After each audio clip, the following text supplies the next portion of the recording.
السلام علیکم ناظرین کرام، امن عافیت اور دین و دنیا میں ترقی اور کامیابی کی بہت سی دعاؤں کے ساتھ میں ہوں آپ کا میزبان یوسف سراج۔ پروگرام ہے پیغام پاکستان۔ ہمارے ساتھ تشریف فرما ہے جناب ڈاکٹر محمد حماد لکھوی حافظہ اللہ تعالی، مفسر قرآن ہیں، متکلم اسلام ہیں، ہمارے اس پروگرام کا مستقل حصہ ہیں۔ ڈاکٹر صاحب السلام علیکم ورحمۃ اللہ۔ وعلیکم السلام۔ ڈاکٹر صاحب یہ پروگرام ہم جس وقت کر رہے ہیں تو جس طرح تقسیم وقت کی کر رکھی ہے اللہ تبارک و تعالیٰ نے، تو دنیا کی تقسیم کے مطابق ایک عیسوی کیلنڈر ہے اور عیسوی تقسیم اس وقت زیادہ رائج بھی ہے دنیا میں، انتظامات اسی سے چل رہے ہیں۔ تو وہ سال اینڈ ہو رہا ہے اور آخری دن ہمارا اس سال کا آخری پروگرام ہے۔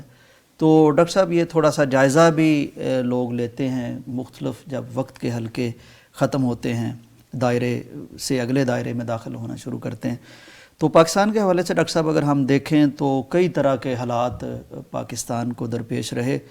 اس میں ڈاکٹر صاحب کچھ سیلاب ہم نے دیکھے، کچھ مشکلات بھی ہم نے دیکھیں، اور اس میں پھر خاص طور پر یہ جو ہمارا پڑوسی ملک ہے انڈیا، اس کے ساتھ جو ایک چھوٹی سی جھڑپ ہوئی یا جنگ ہوئی، اس کے بعد جس طرح آپریشن بنیان و مرصوص اسے نام دیا گیا، ضرب حق بھی نام دیا گیا، تو اس کے بعد ڈاکٹر صاحب اللہ تبارک و تعالیٰ نے پاکستان کو ایک بہت عزت بھی عطا فرمائی، عالمی سطح پر، مقامی سطح پر، علاقائی سطح پر۔ پھر اس کے بعد ہم نے ڈاکٹر صاحب دیکھا کہ سعودیہ کے ساتھ ہمارا معاہدہ بھی ہوا دفاعی، اور مختلف جگہ پر پاکستانیوں کے پاسپورٹ کو بھی عزت ملی، اور جہاں جہاں کو بیٹھا تھا اس کے بعد اس کا بھی ایک مقام اور شرف بلند ہو گیا، اور لوگ تھوڑی سی اور اچھی نگاہ سے دیکھنا شروع ہو گئے۔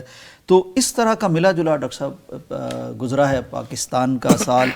تو اسی طرح افراد کا بھی معاملہ ہوتا ہے، تو اس موقع پر پچھلے سال پر نگاہ ڈالنا اور خود احتسابی کے انداز میں ڈالنا اور کچھ نئے عزم کے ساتھ نیا آغاز کرنا، اس حوالے سے فرمائیے کچھ۔ بسم اللہ الرحمن الرحیم۔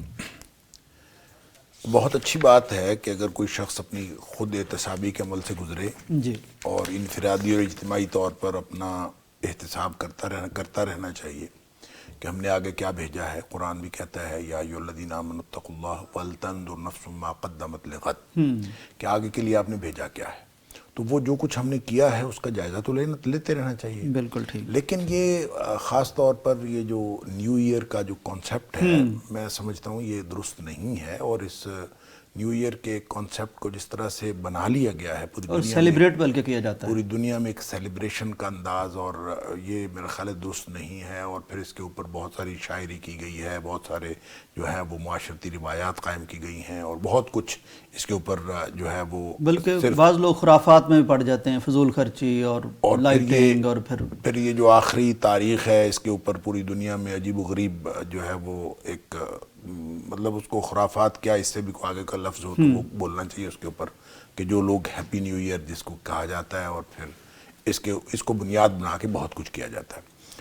تو میں یہ سمجھتا ہوں کہ ایسے موقع پر ہم یہ جائزہ لیں، یہ کوئی مناسب محسوس نہیں ہوتا کہ اس کو ہم بھی جو سیگمنٹ آف ہسٹری ہے وہ اس کو سمجھیں اور اسی کے اوپر جائزہ لیں، یہ کوئی درست نہیں ہے۔ اگر ہمیں سال کا ہی جائزہ لینا ہے تو کیا حرج ہے کہ ہم اگر ہجری سال کو اپنی زندگی کا جو مائل سٹون بنا لیں اور اس کے تحت ہم اپنا جائزہ لیا کریں؟ کیا حرج ہے کہ ہم ہر مہینے جائزہ لیا کریں؟ کیا حرج ہے کہ ہم ہر ہفتے جائزہ لیا کریں؟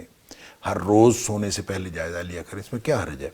لیکن ہماری عادت اصل میں یہ نہیں رہی۔ ہماری عادت یہ رہی ہے کیونکہ جو ساری دنیا کر رہی ہوتی ہے ہم نے بھی وہی کرنا ہوتا ہے، لہٰذا خود احتسابی تو ایک بہت اچھا عمل ہے، اور گزرے ہوئے جتنے بھی واقعات ہیں ان کے اوپر نگاہ بھی ڈالنی چاہیے۔ اپنی تاریخ سے لوگ سبق سیکھتے ہیں، وہ سیکھتے رہنا چاہیے، یہ بہت اچھی بات ہے۔ لیکن بہرحال جس پوائنٹ آف ہسٹری کے اوپر اور جس پوائنٹ آف ٹائم کے اوپر ہم بات کرتے ہیں تو اس کو بھی انتخاب کرتے وقت سوچ لینا چاہیے کہ کیا اس پوائنٹ آف ٹائم کا انتخاب جو ہے وہ ہمارے لیے درست ہے یا نہیں ہے۔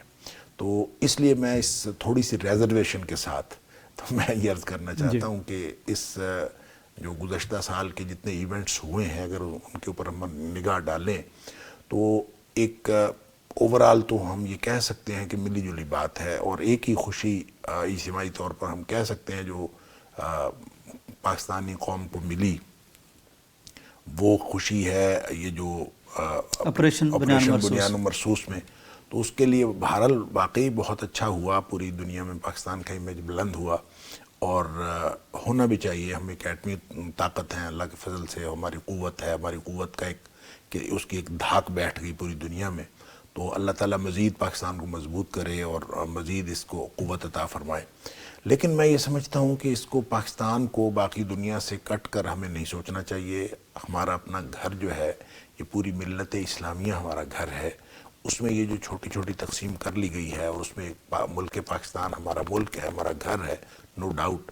تو ہمارا گھر جو ہے اپنے گھر کی حفاظت کرتے ہوئے باقی اہل محلہ جو ہوتے ہیں ان کو بھول نہیں جانا چاہیے، ان کا بھی خیال رکھنا چاہیے. ایسا نہیں ہو سکتا کہ آپ کا گھر جو ہے اس کے اندر تو کوئی خوشیاں منائی جا رہی ہوں، اہل محلہ سیلاب میں ڈوبے ہوئے ہوں، یا اہل محلہ جو کسی آفت کا شکار ہوئے ہوں.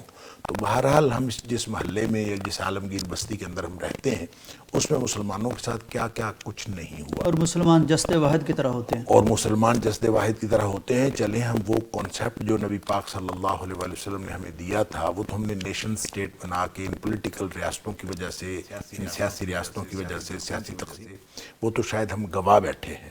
لیکن اس کے باوجود میں یہ کہتا ہوں کہ کیا جواز ہے اس بات کا کہ ساتھ والے گھر میں صف ماتم بچھی ہوئی ہو اور آپ جو ہے وہ شادیانے بجا رہے ہوں. تو اس وقت پوری دنیا میں یعنی یہ جو پورا سال گزرا ہے اس میں ایک بھی دن ایسا نہیں آیا کہ ہمیں جو ہے وہ اہل غزہ کی طرف سے یا مسلمانوں کے بہت سارے جو مقامات ہیں ان کی طرف سے، سوڈان میں کیا ہو رہا ہے، سوڈان کے اندر کی کیا صورتحال ہے، شام کے اندر کیا ہو رہا ہے، اور پھر ایون جو اب تو بالکل یہ آخری ایام میں ہمیں کوئی یہ جو ہمارا خطہ ہے متحدہ عرب امارات یا یمن یا سعودیہ وغیرہ، وہاں سے بھی کوئی اچھی خبریں نہیں آ رہی. تو یہ جو اس پوری صورتحال میں صرف ایک غزہ کو ہی ہم سامنے رکھ لیں تو میرا نہیں خیال کوئی ہنسنے خوش ہونے بطور امت کو اچیومنٹ ہم کہہ نہیں سکتے، کوئی اچیومنٹ کہہ نہیں سکتے. لہٰذا اوورآل تو ملا جلا سال تھا، اس میں خوشیاں بھی تھیں، اس میں بہت سارے مواقع ایسے آئے کہ ہم نے اطمینان محسوس کیا. لیکن صحیح بات یہ ہے کہ جب تک ہمارا بازو کٹا جا رہا ہو، ہماری پاؤں کٹا جا رہا ہو، ہمارے جسم کے حصے جو ہیں ان کو چھلنی کیا جا رہا ہو، تو اس وقت خوشی سوچتی نہیں ہے. آپ کو جتنا مرضی کوئی ایک طرف سے اچھی خبریں مل رہی ہوں، وہ خبریں اچھی لگتی نہیں ہیں. اس لیے میں تو عرض کروں گا کہ جب ہم ملت اسلامیہ کو سب کو نگاہ میں رکھ کے اس سال کا جائزہ لیتے ہیں تو سال ہمارا کوئی بہت اچھا نہیں گزرا. اور اس اچھے جو ویسے تو اللہ کا شکر کرنا چاہیے، اور اللہ کا شکر جب ہم ادا نہیں کرتے تو پھر معاملات خرابی کی طرف جاتے ہیں. ہم اللہ کا شکر ادا کرتے ہیں الحمدللہ، ہر حال میں اللہ کا شکر ادا کرنا چاہیے.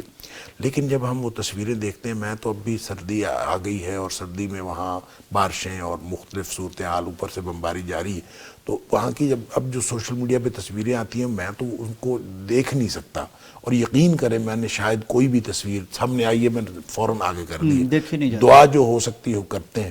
لیکن مجھے بے حسی پر بہت شرمندگی محسوس ہوتی ہے جو امت مسلمہ کی اس کے اوپر بے حسی ہے.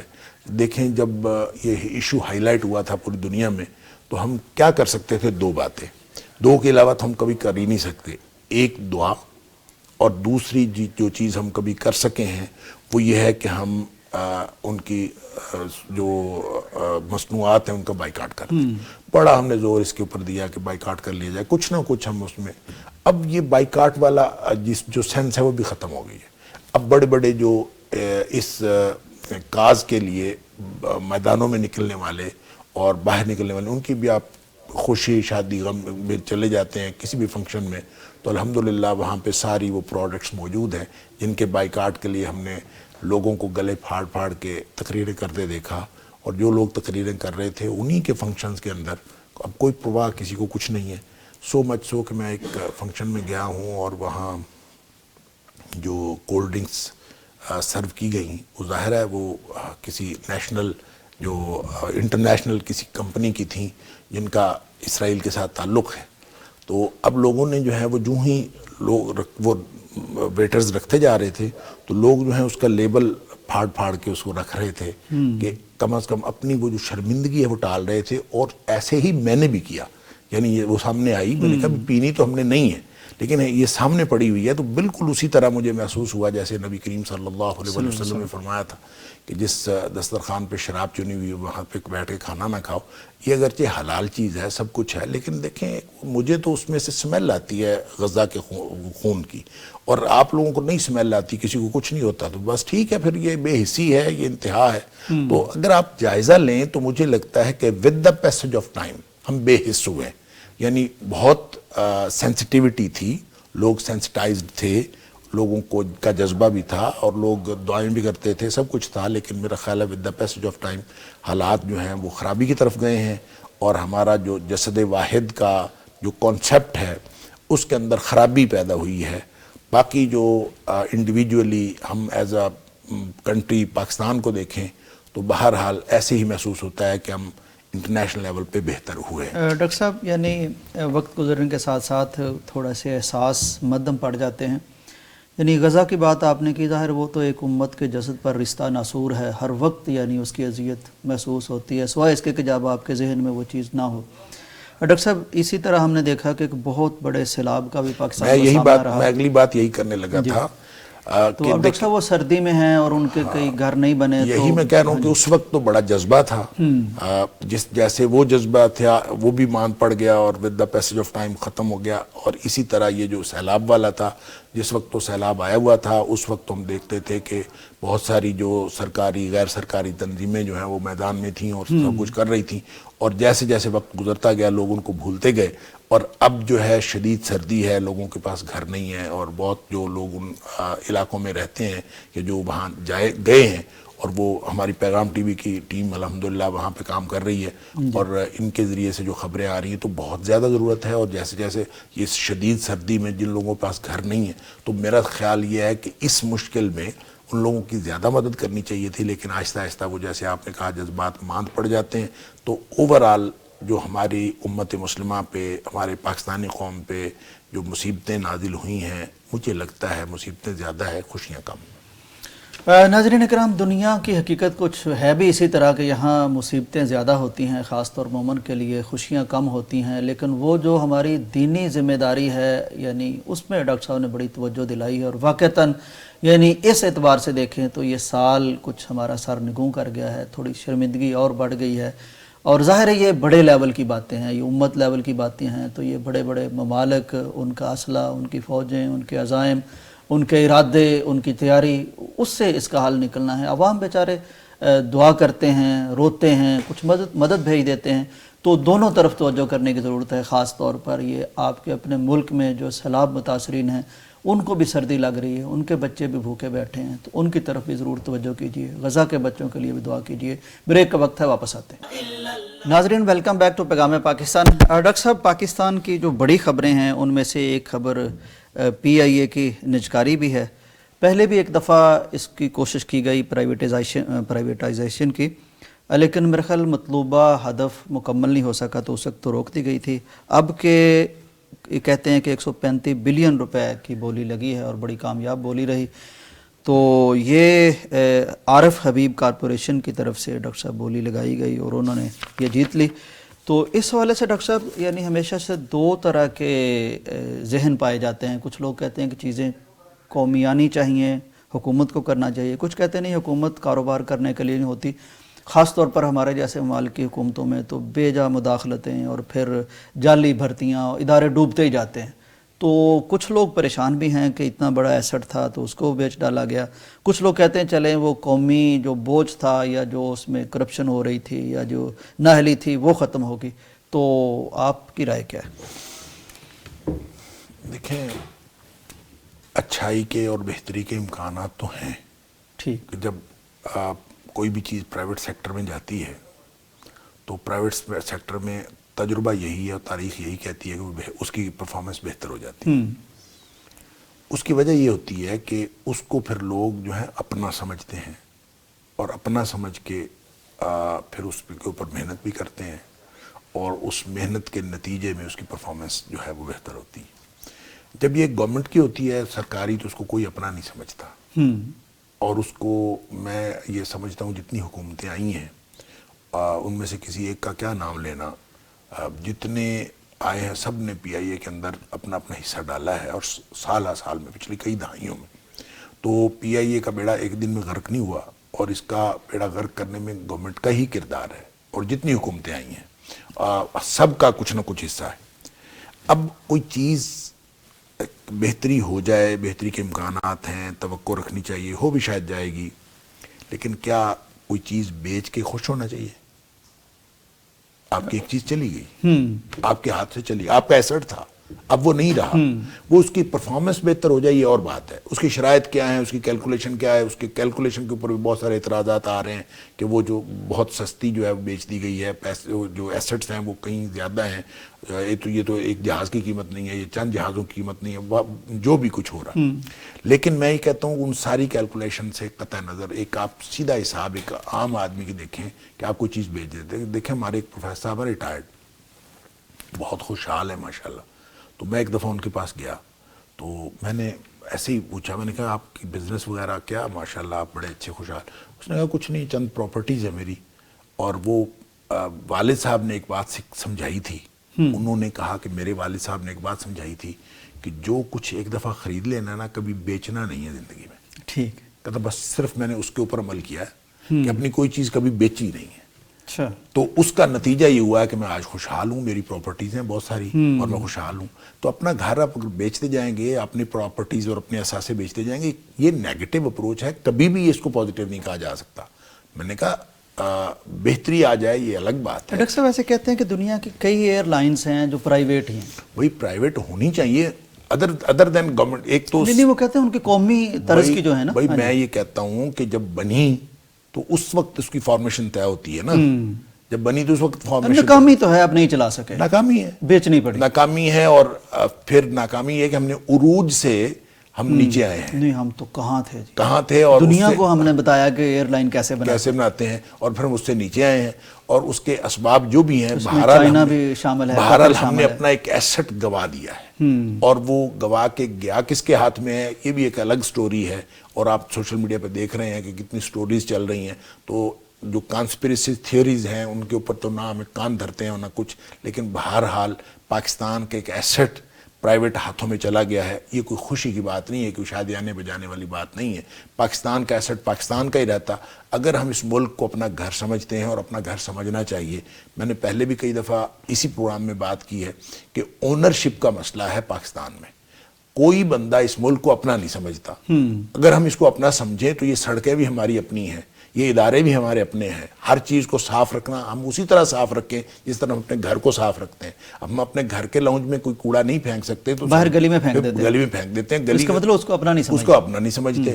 تو اس طرح اگر ہم پورے ملک کو اپنا سمجھیں گے اور ہر شخص ملک کو اپنا سمجھے.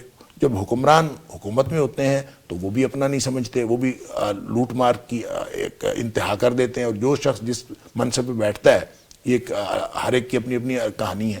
تو عوام جو ہیں وہ بھی اسی ڈگر کے اوپر چلے ہوئے ہیں. جس کے ہاتھ میں کچھ نہیں ہے، جس کا بس نہیں چلتا، شاید وہی کرپٹ نہیں ہے. باقی تو پھر اللہ تعالیٰ معاف کرے، چند لوگ تو ہوتے ہیں ہر جگہ پہ. تو اگر ہمارے اندر دیانت امانت آ جائے اور ہم اس ملکیت کو، اس اونرشپ کو اپنا سمجھنے لگیں کہ یہ ساری چیزیں، یہ پورا ملک، اس ملک کی ہر چیز ہماری اپنی ہے، تو پھر پی آئی اے کو بھی اپنا بنا کے اور اپنا سمجھ کے ہم اس کو چلا سکتے تھے. یہ عارف حبیب پاکستانی نہیں ہے، اب وہ چلا لیں گے، وہ اب چلا لیں گے، حکومت نہیں چلا سکے. تو اگر دیکھیں ان کا بھی کوئی نہ کوئی تعلق اور کوئی نہ کوئی ریلیشن شپ حکومت کے ساتھ بہرحال ہے نا. تو جو اس ملک کا باشندہ ہے وہ اپنی خدمات حکومت کو دے کے، ریاست کو دے کے، اس ملک کے لیے کیوں نہیں بہتری کے لیے کام کر سکتا؟ اپنے ذات کے لیے کر سکتا ہے. اور یہ المیہ یہاں یہی ہے کہ یہ ادارے کمزور سے کمزور تر ہوتے جا رہے ہیں، افراد مضبوط سے مضبوط تر ہوتے جا رہے ہیں. لہذا میرے خیال میں تو یہ کوئی شادیانے بجانے والی بات نہیں ہے. البتہ توقع ہے کہ اب پی آئی اے کی جو کارکردگی ہے وہ بہتر ہوگی اور خسارہ کم ہوگا. خسارہ کم ہوگا. کہہ لیجئے حکومت کو منافع نہیں ہوگا تو کم از کم خسارہ تو خسارہ یعنی عوام کے ٹیکس سے وہ پے تو کر رہے تھے ڈاکٹر. تو الحمدللہ یہ اس پہ جو ہے وہ جتنی خوشیاں منائی گئی ہیں، میں تو حیران ہو رہا تھا اور ایڈ بار بار ٹی وی پہ چل رہی تھی کہ یہ بہت بڑا ایک ہمارے معاشی قدم. تو اللہ کرے جی اگر پی آئی اے بیچ کے اور گھر کی چیزیں بیچ کے اگر بہت بڑی معاشی ترقی ہوتی ہے تو الحمدللہ. ڈاکٹر صاحب وہ شعر یاد آ گیا کہ مجھے شکست ہوئی ہے اسے کہہ دینا، یہ پیش رفت ہوئی ہے اسے کہہ دینا۔ لیکن بہرحال جو جہاں تک کارکردگی کا سوال ہے، ہم سب توقع لگائے بیٹھے ہیں کہ انشاءاللہ اس کی کارکردگی بہتر ہوگی۔ بالکل ٹھیک۔ اور باقی خبریں اس طرح کی بھی ہیں کہ پتہ نہیں درست ہے کہ نہیں، کہ اس کا نام چینج کر دیا گیا ہے، یہ نام چینج کر دیا جائے خبریں گا۔ تو ہیں کہ ایئر پاکستان، آپ نے بھی شاید پوسٹ لگائی ہوئی تھی کہ پی آئی اے سے ایئر پاکستان، میرا خیال ہے یہ نام نہیں چینج کرنا چاہیے۔ اگر نام چینج ہو گیا تو پھر تو سمجھے آپ کا سارا جو پہلے ان کے ساتھ شرط رکھی گئی تھی اور جو شرائط تھیں، اس میں میرے خیال میں تو یہ شرط تھی کہ پاکستان پی آئی اے وہی اس کی لیگسی جو ہے وہ جاری رہے گی، پھر تو ہمارا اپنی ایئر لائن وہ ایک تعلق قائم رہے گا۔ اگر وہ اس کا نام بھی چینج ہو جاتا ہے تو پھر وہ والی پھر کسی پرائیویٹ گروپ کی ہے، کسی کنسورشیم کی ہے، تو پھر ہماری اپنی۔ ویسے ڈاکٹر صاحب میرا دل چاہتا ہے اس کا نام چینج ہو تاکہ یہ جھوٹی تسلی جو ہم دینا چاہتے ہیں نا کہ آپ بھی ہمارے، وہ ختم ہو۔ یہ کیا طریقہ نہیں ہے آپ کی، بھائی آپ نے بیچ دیا، بس اپنا بزنس کریں سارے۔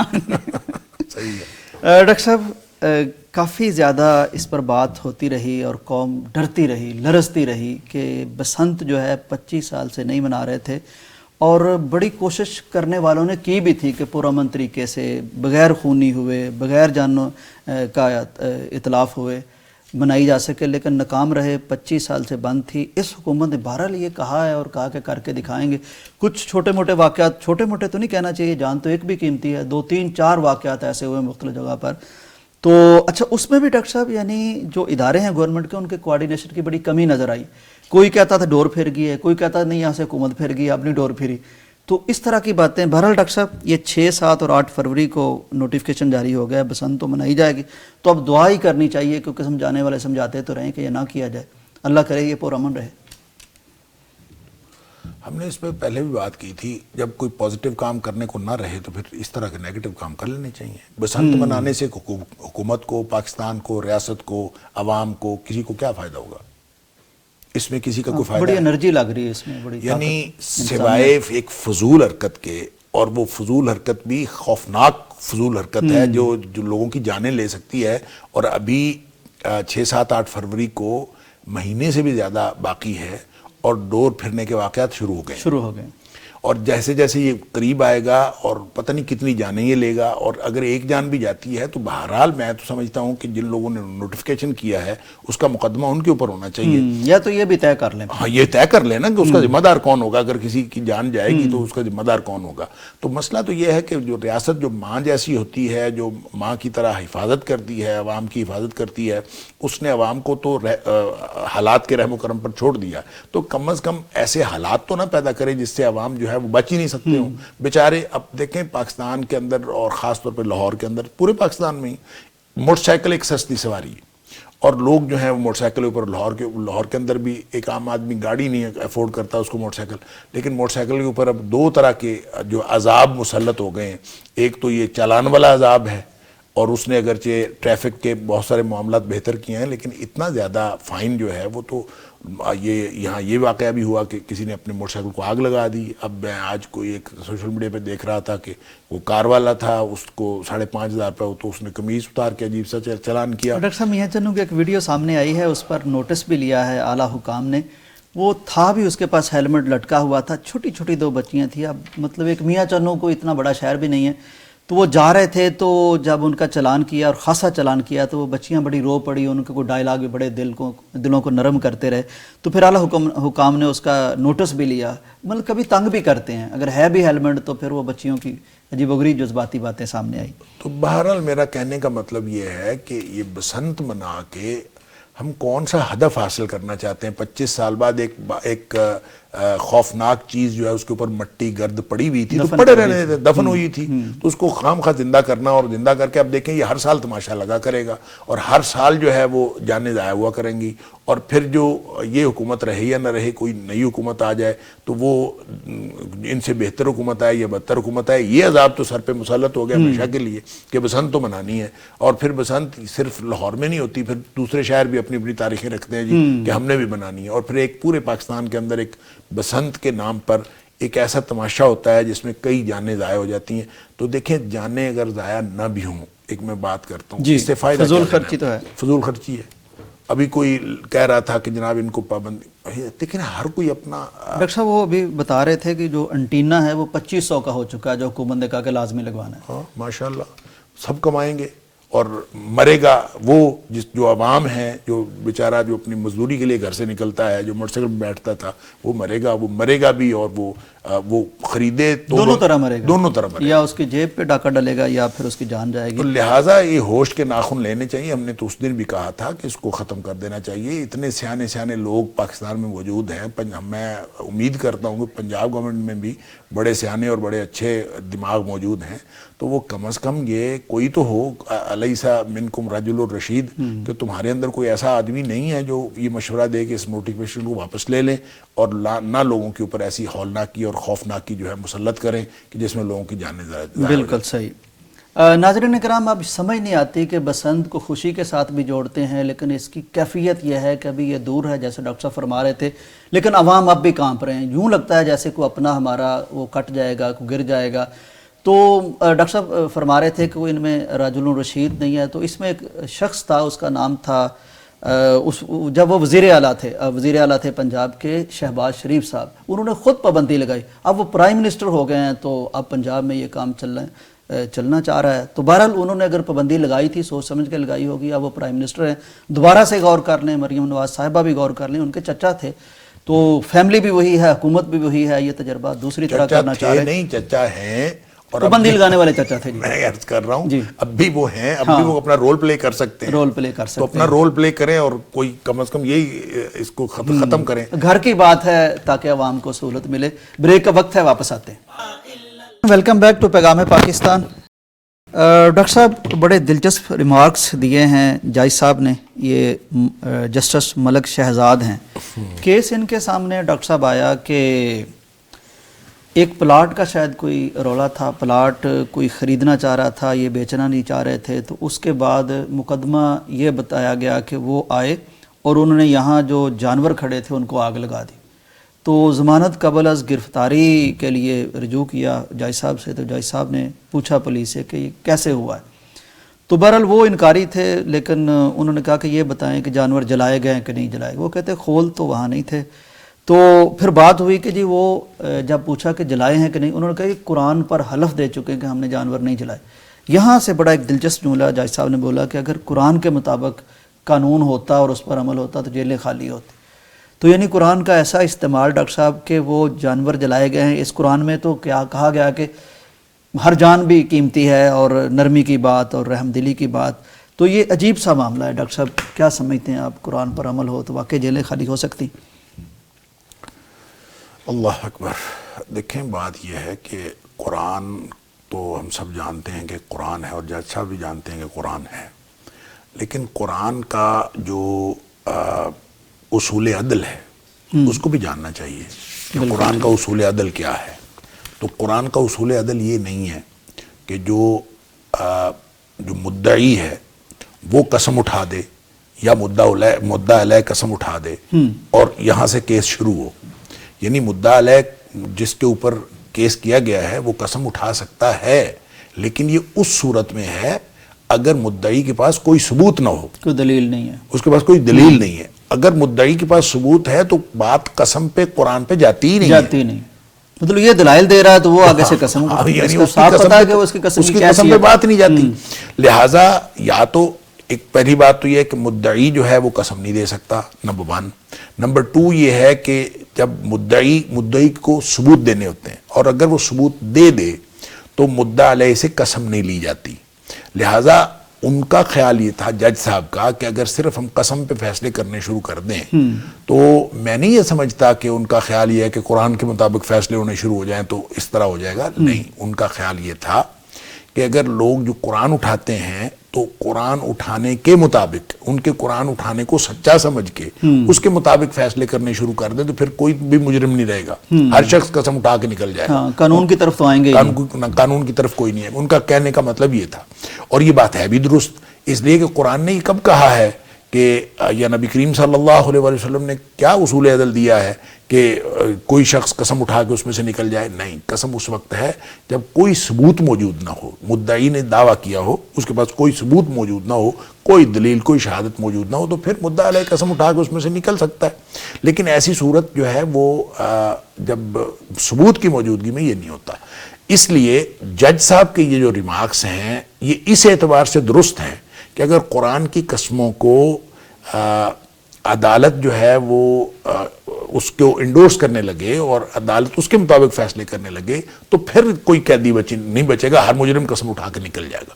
تو اگر ظاہر ہے وہ اس طرح تو قسم نہیں ہوتی نا، یہ انہوں نے پھر قسم کا اعتبار بھی نہیں کیا کیونکہ دوسری طرف ٹھیک کیا اور دوسری طرف ثبوت موجود تھے۔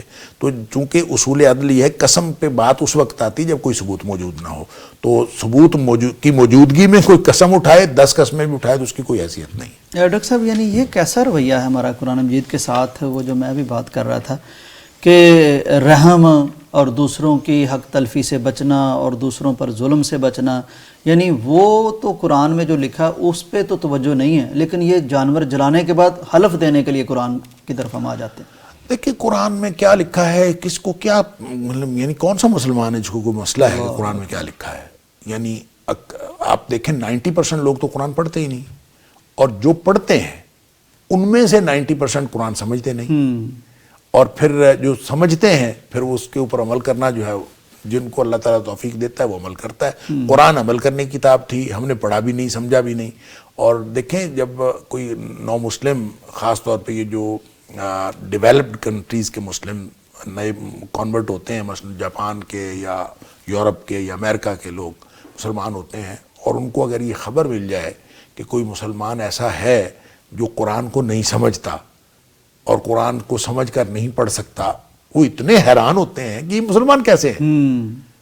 تو یہ حیرانی ان کو ہوتی ہے جو نئے مسلمان ہوتے ہیں کہ یہ آپ لوگ کیسے مسلمان کہ آپ قرآن کو سمجھ نہیں سکتے۔ تو ہم الحمدللہ قرآن پڑھے بغیر بھی مسلمان ہیں، قرآن کو سمجھے بغیر بھی مسلمان ہیں، اور قیامت والے دن اس لیے نبی پاک صلی اللہ علیہ وسلم نے فرمایا کہ قرآن نے سفارش ضرور کرنی ہے، کسی کے حق میں کرنی ہے، کسی کے خلاف کرنی ہے۔ لہٰذا ہم خود فیصلہ کر سکتے ہیں کہ قرآن کے ساتھ ہمارا کیسا تعلق ہے۔ کیا قرآن سے ایسا تعلق ہے کہ قرآن ہمارے حق میں سفارش کرے؟ تو قرآن کی سفارش ضرور قبول ہوگی، اور یہ اللہ کا کلام ہے اور اس کی سفارش قبول ہوگی، اور جس کے حق میں ہو گئی اس کا بیڑا پار ہو جائے گا، اور جس کے خلاف ہو گئی اس کا بیڑا غرق ہو جائے گا۔ اللہ تعالیٰ معاف فرمائے۔ کیا مطلب اس بات پہ فیصلے ہونے۔ لہٰذا جو لوگ آج قرآن کو سوچے سمجھے بغیر صرف اپنے جرم کو چھپانے کے لیے، قسم اٹھانے کے لیے استعمال کر رہے ہیں، دیکھیں قسم ویسے تو نبی کریم صلی اللہ علیہ وآلہ وسلم نے فرمایا کہ قسم جو ہے نا اس کا بھی ایک طریقہ ہے۔ اللہ کی قسم کے علاوہ کوئی قسم نہیں اٹھائی جا سکتی۔ ٹھیک۔ نبی کریم صلی اللہ علیہ وسلم نے فرمایا کہ من حلف لغیر اللہ فقد کفر او اشرک، جس نے اللہ کے علاوہ کسی اور چیز کی قسم اٹھائی اس نے یا تو کفر کیا یا شرک کیا۔ اب یہ جو قرآن کی قسم ہے، اگر کوئی شخص قسم اٹھاتا ہے کہ میں قرآن کی قسم اٹھاتا ہوں، تو قرآن چونکہ اللہ کا صفت کلام ہے، اللہ کی صفت کلام ہے، لہذا اللہ کے کلام ہونے کی وجہ سے قرآن کی قسم اٹھانا درست ہے۔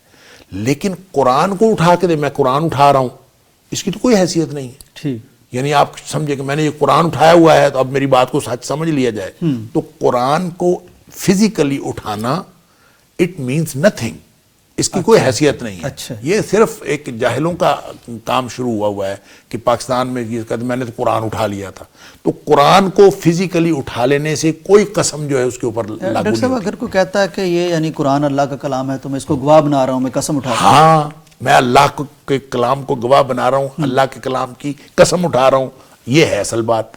اور اللہ کے کلام کی قسم اٹھائے گا وہ قسم ہوگی۔ ٹھیک ہے، اگر ڈاکٹر صاحب کوئی لفظ نہیں کہتا لیکن اس کا مفہوم یہی ہے، پھر نہیں یہ کیسے پتہ ہے مفہوم یہ ہے؟ اسی تناظر میں لے رہے ہوتے ہیں نا جی۔ نہیں تناظر یہ نہیں ہے نا، فزیکلی کو میں قرآن چک لیا تو قرآن یہ اٹھا لینا یہ قسم نہیں ہے۔ قسم یہ ہے کہ میں قرآن کی قسم اٹھاتا ہوں، ٹھیک، یا میں اللہ کی قسم اٹھاتا ہوں، یہ قسم ہے۔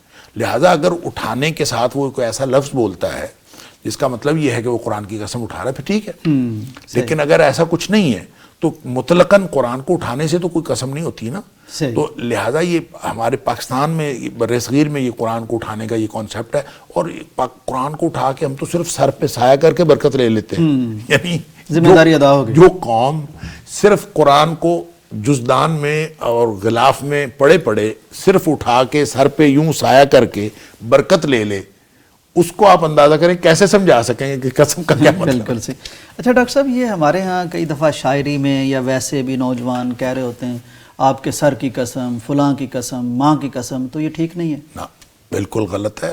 یہ نبی کریم صلی اللہ علیہ وسلم نے منع فرمایا ہے, اور لوگ اس پہ دلیل دیتے ہیں کہ قرآن میں اللہ تعالیٰ نے مختلف چیزوں کی قسم اٹھائی ہے. تو اللہ قرآن میں جس چیز کی اللہ ہے, وہ خالق ہے. خالق جس کی مرضی قسم اٹھائے, مخلوق نہیں. مخلوق جب قسم اٹھائے گی تو اس کے لیے نبی کریم صلی اللہ علیہ وسلم نے ضابطہ بنا دیا ہے کہ اللہ کی قسم کے علاوہ اور کوئی نہیں اٹھا سکتا, اور کسی کی قسم نہیں اٹھائی جا سکتی. دیکھیں, بعض کو کہتے ہیں رب کعبہ کی قسم, بعض لوگ کہتے ہیں رب کعبہ بھی کی قسم, یہ بھی اللہ کی قسم ہے. ٹھیک, چونکہ رب لگ گیا سر, صرف کعبہ کی قسم نہیں اٹھا سکتا. ہاں جی. اور کوئی شخص جو ہے وہ رب کائنات کی قسم کہہ سکتا ہے, تیرے رب کی قسم کہہ سکتا ہے. بالکل. یعنی کسی بھی طرح کسی چیز کو اگر آپ شامل کرنا چاہتے ہیں, اگر آپ کوئی تیری قسم تو میری قسم چل رہا ہوتا ہے معاملہ, تو اس میں بھی اگر آپ رب لگا لیں, تیرے رب کی قسم اور میرے رب کی قسم, تو پھر تو قسم اللہ کے نام کی ہوگی, پھر درست ہو جائے گا. لیکن اگر مطلقاً آپ کرتے ہیں تو پھر یہ درست نہیں ہے. بالکل صحیح. ڈاکٹر صاحب, ایک اور خبر ہے, یہ ایک باب کو عدالت میں لایا گیا. جسٹس جمال مندوخیل اور جسٹس مسرت حلالی 2 رکنی بینچ نے یہ مقدمہ سنا. وہ سوشل میڈیا پر ڈاکٹر صاحب خواتین کے خلاف ان کی عزت اچھالنے کی پوسٹیں کی گئیں یا تحریریں لکھی گئیں. تو اب جب لایا گیا تو باپ نے کہا جی کہ یہ چونکہ موبائل اور سم تو سم میرے نام پہ ہے, تو موبائل میرا بیٹا استعمال کرتا رہا, جرم میرے بیٹے نے کیا تو باپ کیوں پکڑ رہے ہیں. تو ڈاکٹر صاحب, اس میں یہ ڈسکس ہم اس لیے کر رہے ہیں کہ بہت سے موبائل پڑے ہوتے ہیں, اسی میں والدین لے کے بچوں کو دے رہے ہوتے ہیں, تو ان کو سکھانا بھی تو چاہیے نا کہ خواتین کی عزت کریں, اور کچھ بھی لکھ کے کس طرح ذلیل کر دیا جاتا ہے. پھر انہوں نے کیا کیس کا فیصلہ کیا یا انہوں نے کیا سٹیٹمنٹ دی؟ نہیں, ابھی کیس تو چل رہا ہے ڈاکٹر صاحب. ظاہر اس طرح تو نہیں چھوڑ دیں گے, مطلب کسی کو تو پکڑیں گے, لیکن اس میں جو عام لوگوں کے والدین کی سمجھانے کی بات ہے کہ آپ موبائل جب دیتے ہیں تو آداب بھی سکھائیں. نہیں, یہ تو ظاہر سی بات ہے. اگر والد اپنے نام کا یا والدہ بعض اوقات اپنے نام کی سم لے کے بچوں کو دے دیتے ہیں تو ذمہ دار تو والدین ہیں. اگر دیکھیں بچے, پہلی تو بات ہے کہ بچوں کو اس وقت تک موبائل لے کے دینا نہیں چاہیے جب تک وہ بچے خود ذمہ دار نہ ہو جائیں. اور جب وہ چھوٹے بچے ہیں اور آپ ان کو موبائل لے کے دے دیتے ہیں, اور اگرچہ جوان بھی ہیں, تو وہ جو کچھ حرکت کریں گے ذمہ داری تو آپ کی ہے اس میں. آپ کیسے ذمہ داری سے برا ہو سکتے ہیں؟ آپ کیسے کہہ سکتے ہیں کہ میری ذمہ داری, میں بری ہوں اس سے؟ ذمہ داری اس کی بھی ہے, ذمہ داری اس کی بھی ہے. میرے خیال میں دونوں کو اس جرم میں پکڑا جانا چاہیے. اگر بچے نے یوز کیا ہے تو بھی, اگر اس نے بڑے نے یوز کیا تو. اگر وہ باپ بیٹے کا نام لگاتا ہے, آپ ذرا اندازہ کریں نا, باپ اگر بیٹے کا نام لگاتا ہے کہ میرے بیٹے نے یہ جرم کیا ہے, تو بیٹا پکڑا جائے گا باپ کی گواہی کی وجہ سے, پکڑا جانا چاہیے. بالکل. اور باپ پکڑا جانا چاہیے کہ اس کے نام کی سم میں اس نے اپنے بچے کو کیوں دی تھی. تو لہذا یہ دونوں کے اوپر مشترکہ طور پر جرم آتا ہے. یہ یعنی خود نہیں بچ رہے بلکہ دونوں پھنس رہے ہیں. لیکن اصل یہ ہے کہ ناظرین اس پہ بہت خیال کریں. آپ کے 2 لفظ سوشل میڈیا پر لکھے جاتے ہیں, کسی کی زندگی برباد ہو جاتی ہے, کسی کی شادی ٹوٹ سکتی ہے, کسی کی طلاق ہو سکتی ہے, کیا کچھ ہو سکتا ہے. سوشل میڈیا تو ایک ایسی چیز ہاتھ میں آئی ہوئی ہے نا, وہ جیسے بندر کے ہاتھ میں اس طرح ہوتا ہے. شامی صاحب کہتے ہیں کہ جیسے لوگ جو ہیں وہ اپنے پرائیویسی یعنی واش روم میں جو کچھ کرتے ہیں تو وہ تو چھپا ہوا رہتا تھا, اب اسی طرح ہر کچھ جو ہے وہ فیس بک پہ کر دیا جاتا ہے, سوشل میڈیا پہ کر دیا جاتا ہے. فرق اتنا ہے کہ اس کو ساری دنیا دیکھ لیتی ہے. ساری دنیا دیکھتی ہے.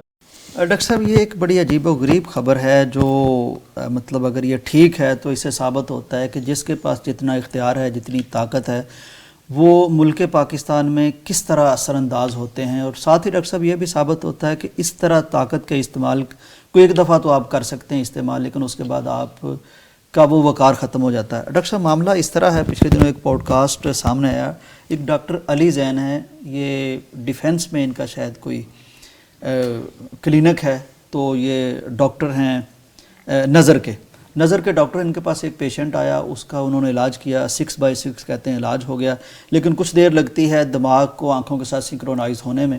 تو انہوں نے کہا کہ میں مطمئن نہیں ہوں، شور ڈالا وہاں، انہوں نے چیک کاٹ کے جتنے پیسے تھے وہ ان کو دے دیے کہ چلیں آپ مطمئن نہیں ہیں تو میرا آپ خراب نہ کریں، وقار ہے، گاہک بیٹھے ہیں، کسٹمر بیٹھے ہیں، سارا کچھ، تو وہ چلے گئے۔ لیکن ڈاکٹر صاحب یہ کسی تھانے دار، وہ شہر بانو بڑی معروف ہیں، ایس پی بھی ہیں، ڈی ایس پی، تو ان کے کوئی تعلق والے تھے، تو کہتے ہیں ایک دن میں کلینک پہ بیٹھا ہوا تھا، حالانکہ میں پیسے دے چکا ہوں، چیک کاٹ کے دے چکا ہوں، اس کی ویڈیو بن چکی، انہوں نے کہا کہ آپ آئیں اور ورنہ آپ کے خلاف جناب ایف آئی آر درج ہونے لگی۔ وہ کہتے ہیں میں نے زندگی میں کبھی تھانہ نہیں دیکھا، نہ میری کسی فیملی نے، میں وہاں گیا تو مجھے انہوں نے تھما دیا جس پر لکھا تھا کہ آپ اپنی غلطی مان رہے ہیں، آپ نے یہ غلطی کی، فلاں غلطی کی، اب آپ اس کی بھرپائی یوں کریں گے کہ یہ لوگ جائیں گے یو کے، وہاں ہوٹل میں ٹھہریں گے، وہاں کھانا کھائیں گے، ان کے ٹریولنگ، ان کے ٹکٹس، ان کا وہ سارے پیسے آپ نے دیں۔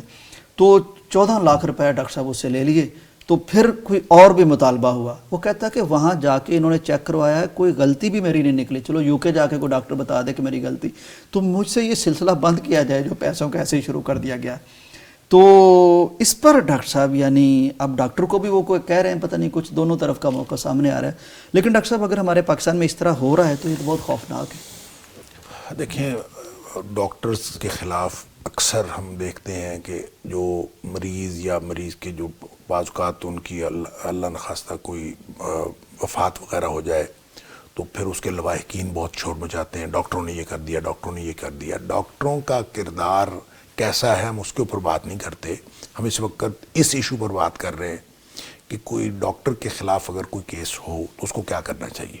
دیکھیں وہ ڈی ایس پی شہر بانو ہو یا کوئی اور پولیس آفیسر ہو، وہ کون ہوتا ہے ڈاکٹر کو یہ پوچھنے والا کہ آپ نے غلط کیا ہے؟ وہ جائے کسی اس کیس کو کسی میڈیکل بورڈ میں پیش کرے، بالکل یہی وہ ڈاکٹر صاحب کہہ رہے تھے، میڈیکل بورڈ جو ہے وہ فیصلہ کرے کہ ان کا جو جرم ہے یا نہیں۔ اگر میڈیکل بورڈ یہ فیصلہ کر دے کہ اس ڈاکٹر نے غلط کیا ہے تو پھر اس کی بھی سزا وہ ہوگی جو میڈیکل بورڈ سجیسٹ کرے۔ بالکل رول یہی ہے، یہ رول یہی ہے، جس طرح کا جرم ہوگا اس کے مطابق۔ اب یہ تو نہیں ہے کہ آپ اس کو کہیں کہ چونکہ یہ ہو گیا ہے لہذا آپ یہ کریں گے اور یہ کریں گے، یہ کہ جو جتنے مرضی منواتے رہیں۔ دیکھیں پاکستان میں تو یہی ہے، مائٹ از رائٹ ہی ہے، جس کی لاٹھی اس کی بھینس، اور جتنے لوگ جو ہیں بیچارے جنہوں نے تھانہ نہیں دیکھا، جو پولیس والے کو دیکھ کر، وردی والے کو دیکھ کر ان کی پیسی ٹانگیں کانپنے شروع ہو جاتی ہیں، اور وہ بیچارے کیا کریں، اور ان کو ڈرا دھمکا کے جو مرضی کر لیا جائے۔ اور یوں اگر اس طرح کے کام ہونے لگیں اور اس طرح کے جس طرح کوئی بھی پولیس آفیسر اس طرح کام کرنے لگے تو پھر سسٹم تو سمجھے ختم ہو گیا۔ اس لیے میں یہ سمجھتا ہوں کہ جو اعلیٰ پولیس افسران ہیں ان کو اس بات کا ایکشن لینا چاہیے، اپنے پولیس آفیسر کے خلاف بھی، اور دوسرا یہ کہ اس کو جو ہمارے صوبے کے اعلیٰ حکام ہیں ان کو بھی اس کا ایکشن لینا چاہیے، اور اس معاملے کی باقاعدہ تحقیقات ہونی چاہیے۔ اور اس ڈاکٹر کا اگر کوئی جرم ہے تو اس کو اس جرم کی سزا جو ہے کسی میڈیکل بورڈ کے تھرو بات کر کے پھر اس کے اوپر ایلیگیشن لگانی چاہیے، وگرنہ میرا خیال ہے یہ ویسے بھی اس کی بدنامی ہے، اور یہ اور بدنامی کی ڈیفیمیشن کا آپ کو پتہ ہے کہ اگر وہ ثابت ہو جائے پھر اس کے اوپر بھی وہ بھی اپنے کلیم جو ہے وہ ڈیمیج کلیم کر سکتا ہے۔ اس لیے میرے خیال میں اس دوڑ کو فوری طور پر ختم کر لینا چاہیے۔ پاکستان کے اندر اگر عدالتی نظام باقی ہے، اگر پاکستان میں قانون نافذ کرنے والے اداروں کا کوئی سسٹم باقی ہے، تو اس طرح کے انڈیویجول کیسز میں جو لوگ اپنی دھونس اور دھاندلی سے کوئی کام کرواتے ہیں تو ان کو روکنا چاہیے۔ شفا ملتی ہے کہ نہیں ملتی، 100 مریض آتے ہیں، 80 کو شفا نہیں ملتی، تو 80 کے 80 کلیم کر دیں کہ جناب اس نے دوائی دی تھی اور اس نے مجھ سے 5000 روپے فیس لی تھی ڈاکٹر نے اور مجھے آرام نہیں آیا، لہٰذا یہ مجھے جو ہے۔ اچھا ڈاکٹر صاحب آرام بھی آ گیا تھا، یعنی وہ چیک کرتے ہیں نا نظر پڑھ کے، ظاہر ہے وہ 6/6 تھی، وہ کہتے ہیں بس مطمئن نہیں ہے مریض، مطمئن نہیں، بس آپ دیں پیسے۔ ناظرین اس کے ساتھ ہی ہمارا آج کا پروگرام ختم ہوتا ہے۔ اس وقت جب کہ ہم بات کر رہے ہیں تو بہت قریب ہے وہ وقت جس پہ ہم نے شروع میں بات بھی کی کہ اس کو نیا سال قرار دے کے، نیو ایئر نائٹ قرار دے کے اس پر پتہ نہیں کیا کچھ کیا جاتا ہے۔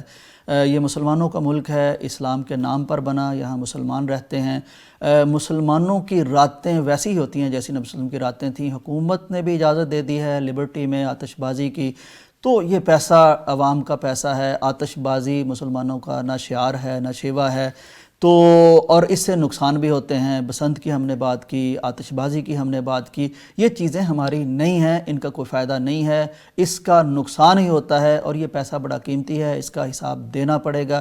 قومی جو خزانہ ہوتا ہے اس میں سے اس طرح کی چیزیں یا عوام کو فضولیات پہ لگانا، اپنی جیب سے بھی خرچ اپنی جیب سے اس کا بھی حساب حساب دینا پڑے گا. تو یہ گزارش ہے ہماری حکومت سے بھی اور آپ سے بھی کہ ان چکروں میں نہ پڑیں. کل اللہ کو ہم نے حساب دینا ہے، یہ رات گزر جانی ہے اور اللہ کے سامنے یوم حساب کھڑا ہے. اجازت دیجیے، اللہ حافظ. پاکستان کا مطلب کیا؟ لا الہ الا اللہ. پاکستان کا مطلب کیا؟ لا الہ الا اللہ.